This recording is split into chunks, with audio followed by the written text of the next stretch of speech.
감정 가격이 595억 8천만. 계십니까? 아무도 안 계세요? 안에 계신데 안 열어주시는 경우도 있거든요. 압류된 재산 매각하는 거 아마 40명 안 될 겁니다. 전국에. 옳고. 헌법 38조에 모든 국민은 법률이 정하는 바에 의하여 납세의 의무를 진다. 절대로 피하실 수 없으니까. 방금 이거는 뭘 적으신 거예요? 바디캠? 네, 오늘 업무 중에 네. 바디캠 착용해야 될 것 같아서 수립관리대장 작성하고 있었어요. 앞에 보니까 한국자산관리공사라고 돼 있더라고요. 네, 정부에서 이제 관리하는 금융공기업이라고 보시면 되고, 세금을 납부를 하시지 않으면 그걸 매각을 해서 충당을 하거든요. 압류된 재산 현황을 조사하고 관련 서류를 송달하는 업무를 하고 있습니다. 조사관님이 하는 일은 정확히 어떤 일이에요? 사실상 제가 가는 거는 통보의 개념에 가까운데, 강제로 압류를 해서 매각을 하는 거기 때문에 당연히 반가워하시는 분 없으실 거고, 언제부터 매각이 되니까 지자체나 세무서랑 협의를 할 수 있도록 마지막으로 안내가 간다고 보시면 돼요. 물건들이 되게 다양하거든요. 이렇게 비싼 물건도 넘어가나 싶을 만큼 고액 물건들도 넘어오고, 오늘도 고액의 물건이 한 건 있습니다. 감정가가 595억. 595억. 네, 법원의 경매 과정도 그렇고 저희 공매 과정도 그렇고 굉장히 낯서실 거거든요. 법원에서 진행하는 경우는 저희는 채권자라고 표현하는, 내가 돈 받을 게 있는데 못 받았습니다 하고 해서 법원의 판결을 받아가지고 법원에서 공개 매각을 진행하면 경매라고 부르고, 저희는 온비드라는 자체 이제 플랫폼에서 하고 있는데, 경매랑 공매가 시스템은 동일하지만 주체가 다르다 보시면 되거든요. 저희는 국가가 재산을 압류를 한 거잖아요. 이분이 세무서나 지자체 쪽에 돈을 빌렸다가 안 갚으신 개념은 아니니까 아무래도 업무가 좀 조심스럽죠. 민원도 훨씬 세고, 이거는 가급적이시면은 엮이지 않는 게 제일 좋습니다. 살다가 조사관님 얼굴 마주치는 일이 없어야겠네요. 제일 좋죠. 예. 조사관님처럼 이런 업무를 하시는 분이 여러 명 계시는 거예요? 아마 40명 안 될 겁니다. 전국에. 저희 지역본부에는 2명이었는데 인원이 충원돼서 이제 3명이 된 거고. 일이 너무 많다 보니까 그렇게 된 거예요? 그렇죠. 근데 전국에 수많은 케이스가 있을 텐데 그걸 하나하나 다 송달하러 다니시는 거예요? 저희가 나가기 전 등기로 발송이 되거든요. 그게 원활하게 본인한테 전달이 되면 저희가 나갈 일이 없는데, 전달이 안 됐다 그러면은 마지막으로 저희가 나가게 되죠. 제일 송달이 안 되는 건 체납자분들이죠. 그래서 체납자분들 나가는 비율이 훨씬 많습니다. 오늘은 일정이 네. 어떻게 되신 거예요? 일단 강서구 쪽 갔다가 사하구 쪽 거치고 서구, 영도구, 기장, 일광, 울산, 북구까지, 쉽게 생각하시면 부산 서쪽 끝에서 네. 울산, 북구까지 쭉 이어서 가신다고 보시면 됩니다. 그러면 하루에 보통 9시부터 근무를 시작하시는 거예요? 다들 일상생활 하시면은 아침에 이제 나가셨다가 저녁에 들어오시잖아요. 늦게 아예 좀 와달라고 요청을 하시는 분들도 계시고, 8시까지 혹시 와줄 수 있냐 이런 경우도 있거든요. 그러면 근무 시간이 좀 더 늘어나는 건데 그거에 대한 뭐 수당 뭐 이런 건 있나요? 저희가 출장비에다가 추가로 몇 건을 하느냐, 그래서 건당 얼마가 붙거든요. 일하신 지는 얼마나 되신 거예요? 지금 7년? 이 업무를 한 지는 5년 정도 됐습니다. 그럼 처음부터 이 업무를 하신 건 아니네요? 네, 원래는 사무실에서 근무를 했었는데 공고가 났었거든요. 이게 업무를 회사 안에서도 잘 몰라요. 그래서 저도 잘 모르는 상태로 왔는데 쉽지 않습니다. 저희 현장 나가면 3가지 정도로 분류가 되는데, 이게 왜 나한테 이런 게 오냐고 이렇게 물어보시는 분 계시거든요. 두 번째는 그냥 매각에 대한 불만이 많으시니까 몸싸움도 하고 욕설도 듣고, 세 번째가 제일 힘든데, 체념하신 분들. 오히려 더 쉬울 것 같은데 왜 힘든 거예요? 이 포기하신 상황을 대면하는 게 진짜 힘들거든요. 특히나 본인이 지금 살고 있는 집이 매각이 돼서 나가야 돼요. 전세 사기 엮이신 분들도 계시고, 마음이 좀 많이 무겁죠. 몸도 힘들고 마음도 힘들고 진짜 쉽지가. 오늘도 무사히. 비가 여기 뒷산이라고 보시면 돼서. 산이요? 네, 임야입니다. 처음으로 방문하신 데가 임야예요? 네, 목적지에 도착했습니다. 걸어서 들어가야 될 것 같은데. 아, 이걸 입고 하시는 거예요? 항상 입는 건 아니고 편한 조사할 때는 착용을 하죠. 이건 짐이 많네요. 다 있습니다. 수건하고 여분의 옷이랑, 여기 보시면 전투복도 있고. 전투복은 왜 있는 거예요? 이게 임야에 갔을 때 가시 동굴 같은 데 있는 데도 종종 갔었거든요. 옷이 다 찢어져가지고.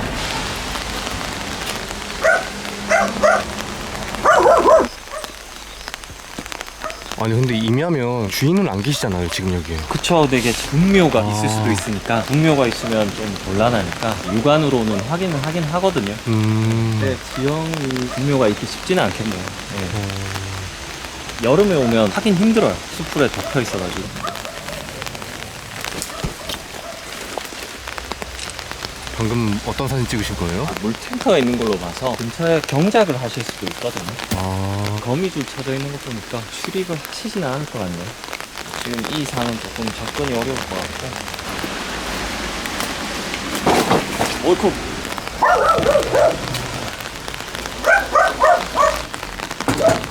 계십니까?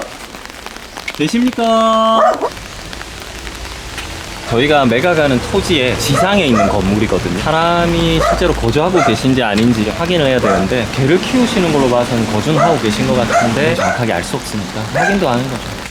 혹시 여기 거주하십니까? 여기 뭐라고? 자산관리공사에서 현황조사 나와가지고요. 경로당 가면 있습니다. 예, 알겠습니다. 감사합니다. 경로당에 계시다고 하니까 가보죠. 저희 자산관리공사에서 현황조사 나와가지고요. 개 키우시는 집 맞으시죠?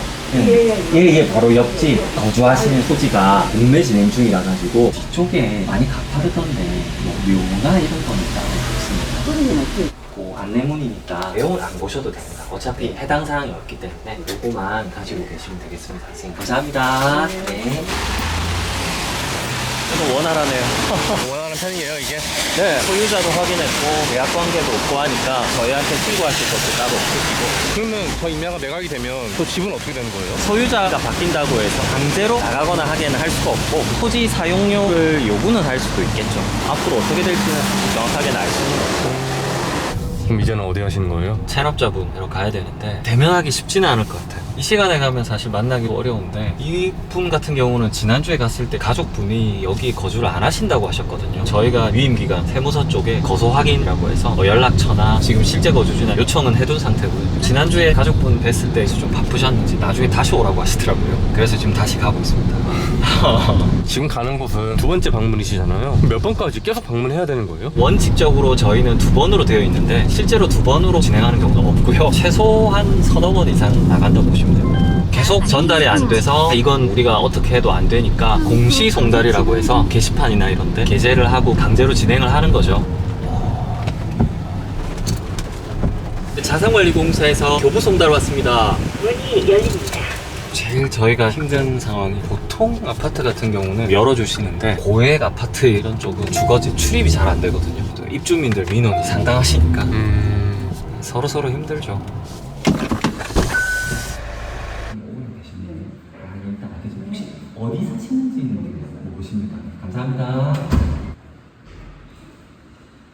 그럼 방금은 체납자분을 못 만나 하신 거네요? 네, 가족분 대면했는데 일단 연락을 한번 해보라고 해서 연락처는 전달받은 상황이라서 차량에 탑승하면 연락을 한번 해봐야 될 것 같습니다.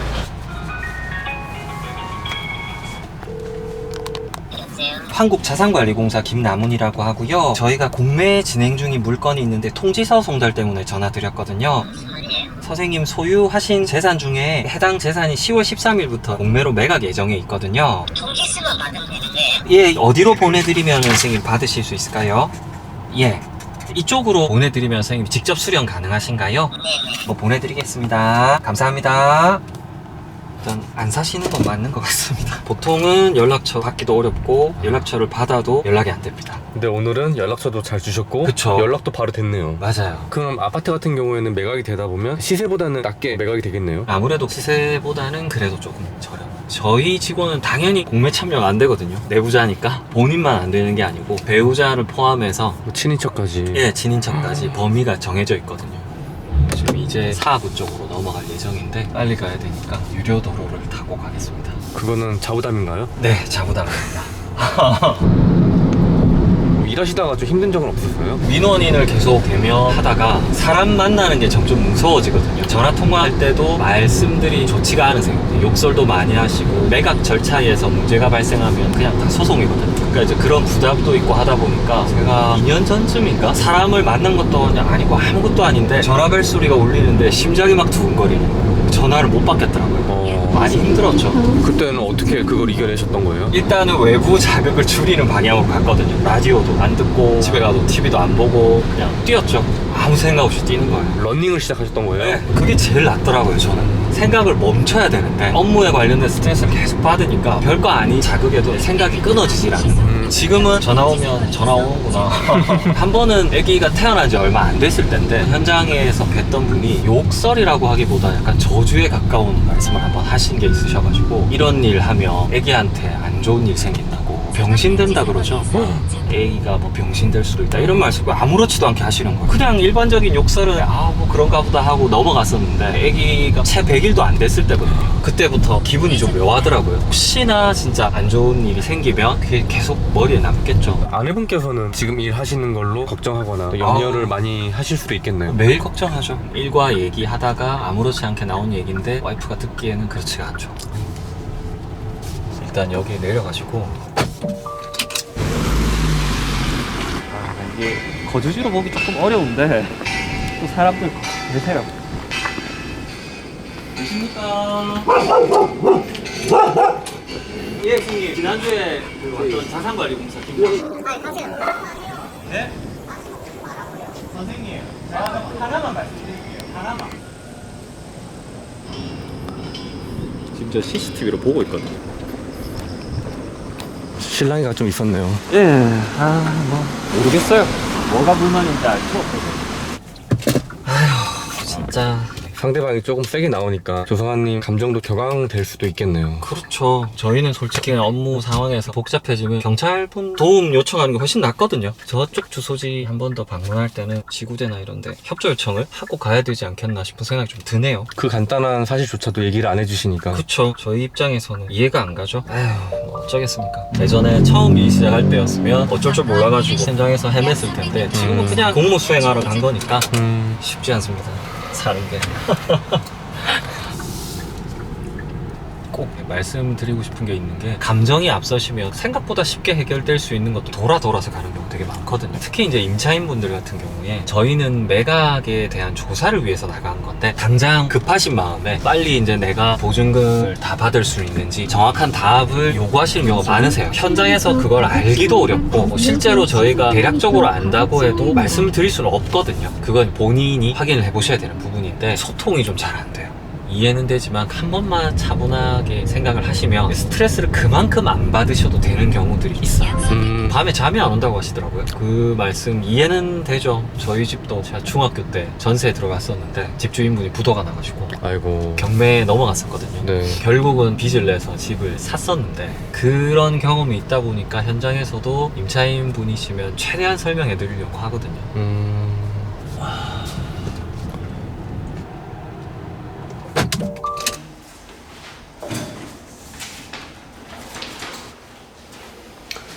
방금은 이제 우편물에 이름 확인하신 거예요? 관리비 고지서 몇 달 동안 전기 사용량이랑 수도 사용량이 없거든요. 사실상 공실이 맞는 걸로 추정은 되는데 혹시 알 수 없으니까 여기는 사람이 당연히 못 살겠지 싶은데 사실은 경우가 있어요. 전기는 안 쓰면 그만이고 생수 마시면 그만이고 이렇게 생각할 수도 있어가지고. 저번에 붙이신 거 그대로. 네, 그대로 있네요. 안에 계신데 안 열어주시는 경우도 있거든요.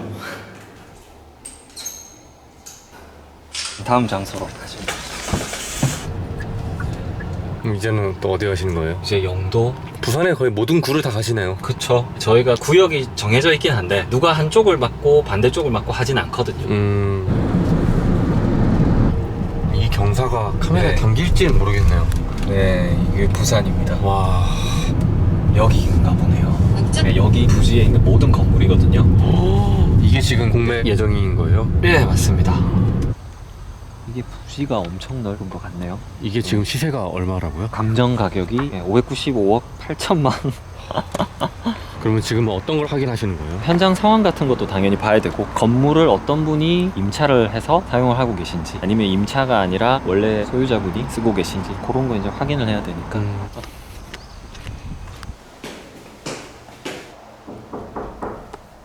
계십니까? 아무도 안 계세요?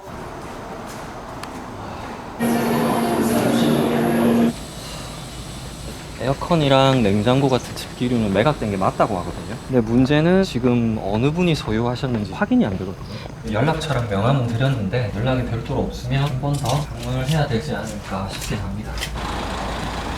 저희가 현장에 이렇게 왔다고 해서 다 볼 수가 없어요. 지금 여기 와가지고도 거의 1시간 돌았는데 책임자를 제가 만나 뵙지를 못했으니까 궁금한 게 저런 건물 같은 경우 예를 들어서 아무도 안 살려고 해요. 그러면 매각이 안 될 수도 있죠. 정해진 매각 가격이 있는데 이해관계에 따라서 달라지지만 최종적으로 10%까지도 떨어지거든요. 그래서 보통은 매각이 되긴 하는데 이게 10%까지 떨어져도 매각이 안 된다. 그러면 일단 중지가 됩니다. 저게 60억까지 떨어질 수 있다는 거네요. 이해관계가 별도로 없을 경우에 사실 60억이면 진짜 사볼만 하겠죠.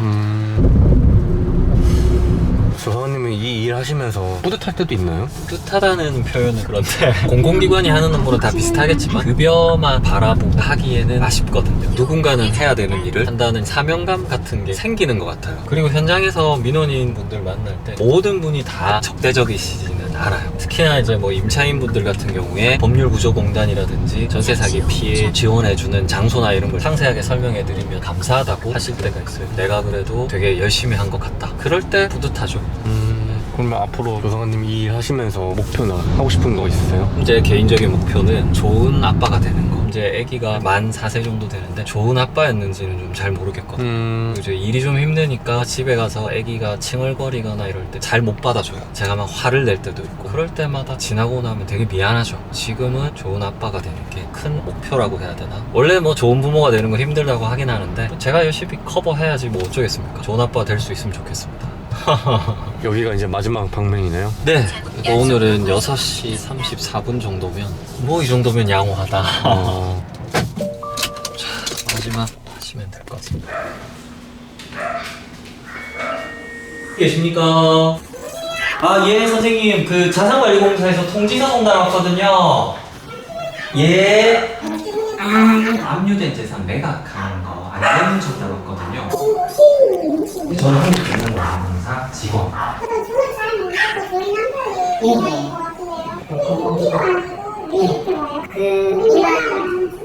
그 일반 우체국 등기로 보냈었는데 본인한테 전달이 안 돼가지고 낮에 제가 여기 2번 연락이 안 돼가지고 감사합니다.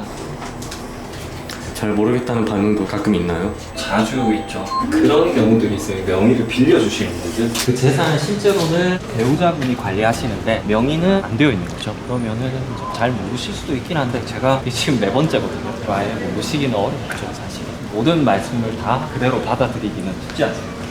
그럼 오늘 다 마치셨네요? 네, 그쵸. 이제 공식적으로 업무는 끝났고 돌아갈 일만 남았는데 돌아가는 길도 멀어가지고 오늘 하루 종일 옆에서 봤는데 정말 고생하시네요. 감사합니다. 현장 다니면서 고생한다는 얘기보다는 안 좋은 얘기를 더 많이 듣거든요. 어떻게 보면 저뿐만 아니라 비슷한 업무 하시는 분들 다 위로가 좀 필요하지 않나 그런 생각도 좀 들어요. 진짜 고생 많으셨습니다. 아유, 얼른 가야지. 오늘 이렇게 촬영해 보셨는데 어떠셨어요? 힘들었습니다. 그래도 이렇게 촬영을 하니까 뭔가 새로운 도전을 좀 한 것 같아가지고 시간 지나면 또 좋은 기억으로 남을 것 같아서 좋습니다. 사실 만나시는 분들이 좋은 상황에서 만나는 건 아니잖아요. 그래서 창업자 분들한테 평소에 이런 말은 좀 해주고 싶었다. 혹시 뭐가 있을까요? 체납자분들도 두 종류인데 고의적으로 납부를 안 하시는 분도 계시고 진짜 상황이 어려우신 분들도 계시거든요. 진짜 고의적으로 하시는 분들한테는 헌법 38조에 이렇게 기재가 되어 있습니다. 모든 국민은 법률이 정하는 바에 의하여 납세의 의무를 진다. 절대로 피하실 수 없으니까 납부를 못 하시는 상황이 아니시라면 저희가 찾아뵙거나 하는 건 없었으면 좋겠고 진짜 상황이 안 좋으신 분들도 계세요. 쉽지는 않겠지만 저희 회사 안에도 가계 지원이라든가 새출발 기금이라든가 이용할 만한 제도 같은 게 있으니까 뭔가 제기를 하실 수 있는 그런 기회를 잡으실 수 있으면 좋겠습니다. 휴먼 스토리 화이팅!